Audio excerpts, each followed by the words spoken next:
Assalamualaikum warahmatullahi wabarakatuh. Perkenalkan, nama saya Haneni Sinaramdayani. Saya di sini akan membawakan materi mengenai statistik. Apakah adik-adik tahu apa itu statistik dan statistika? Statistik adalah kumpulan suatu angka-angka. Misalnya statistik kelahiran, atau statistik hasil pertanian, maupun statistik penduduk dan sebagainya. Kalau statistika apa sih? Statistika adalah suatu ilmu pengetahuan yang berhubungan dengan cara-cara pengumpulan, penyajian, pengelolaan, analisa data, serta penarikan kesimpulan.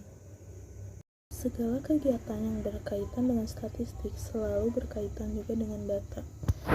Apa sih perbedaan data dengan datum? Kalau datum adalah informasi atau keterangan yang diperoleh dari suatu pengamatan yang berupa angka, simbol, ataupun bahasa. Sedangkan datum atau kumpulan beberapa datum disebut data. Data dapat disebut juga yaitu bentuk jamak dari datum. Sekarang kita ke pembagian data, yaitu dibagi menjadi dua, yaitu menurut cara memperolehnya dan menurut sifatnya. Menurut cara memperolehnya dibagi menjadi dua, yaitu ada data primer dan ada data sekunder.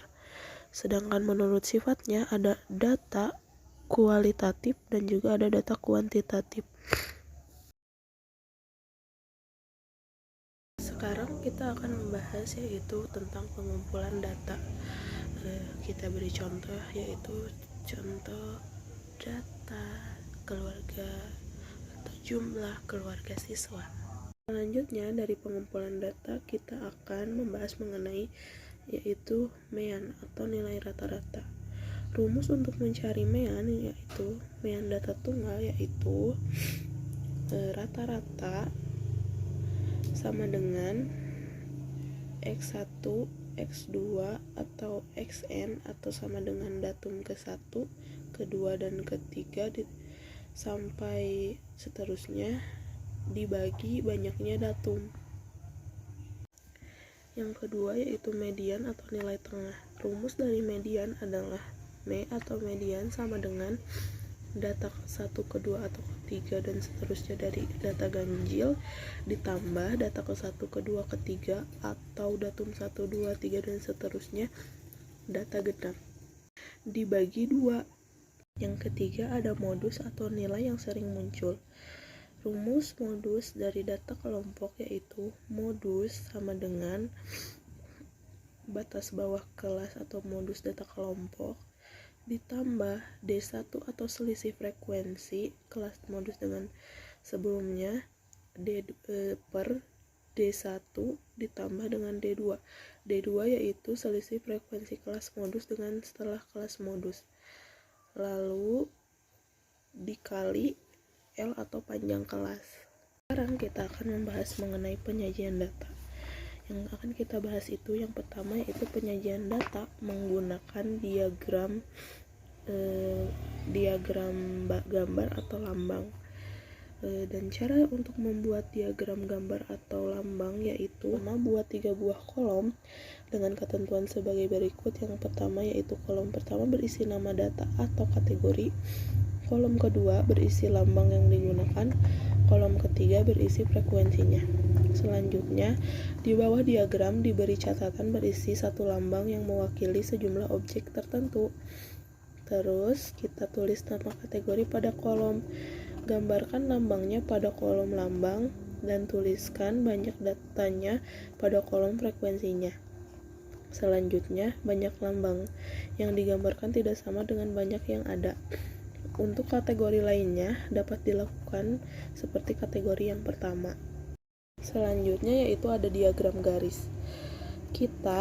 Cara membuat diagram garis yaitu dengan cara yang pertama, untuk menggambar diagram garis yang diperlukan adalah sumbu mendatar dan sumbu tegak yang saling tegak lurus. Yang kedua, sumbu mendatar biasanya menyatakan waktu, sedangkan sumbu tegak lurus menyatakan frekuensi data. Yang ketiga, dalam pembagian skala, masing-masing sumbu tidak menggunakan skala yang sama. Yang keempat, gambar titik sesuai waktu dan frekuensi data. Yang kelima, jika semua data sudah disesuaikan pada masing-masing sumbu, maka akan terdapat sekumpulan titik-titik. Yang terakhir, hubungkan titik-titik yang ada sehingga diperoleh suatu kurva. Yang selanjutnya ada diagram batang. Cara untuk membuat diagram batang yaitu buatlah garis vertikal dan horizontal dahulu. Yang kedua, untuk grafik batang vertikal, tulis nilai atau nama data pada sumbu horizontal dan frekuensi setiap nilai atau nama tersebut pada sumbu vertikal. Sedangkan grafik pada batang horizontal, tulis nilai atau nama data pada sumbu vertikal dan tulis frekuensi masing-masing nilai atau nama tersebut pada sumbu horizontal dan buatlah label pada kedua sumbu. Langkah ketiga yaitu buat persegi panjang yang cocok dengan nilai atau nama setiap data dengan frekuensinya. Yang terakhir, beri nama diagram balok tersebut berdasarkan data yang disediakan. Langkah untuk membuat diagram lingkaran yaitu langkah yang paling pertama, bentuk diagram lingkaran persen yaitu kita harus mengubah semua datanya menjadi persen. Jika membuat lingkaran derajat, maka kita harus mengubah semua datanya menjadi lingkaran atau satuan derajat. Di sini ada contoh soal yaitu usia 7 orang mahasiswa program studi teknik informatika adalah 19, 20, 18, 26, 21, 23, dan 24 tahun. Berapakah rata-rata usia ke-7 orang mahasiswa tersebut? Maka untuk mencari rata-rata nilai umur mereka yaitu dengan cara rumus median sama dengan jumlah semua umurnya lalu dibagi 7. Jadi hasilnya itu 21,57. Mungkin cukup sekian materi yang dapat saya sampaikan. Mohon maaf bila banyak kesalahan. Wassalamualaikum warahmatullahi wabarakatuh.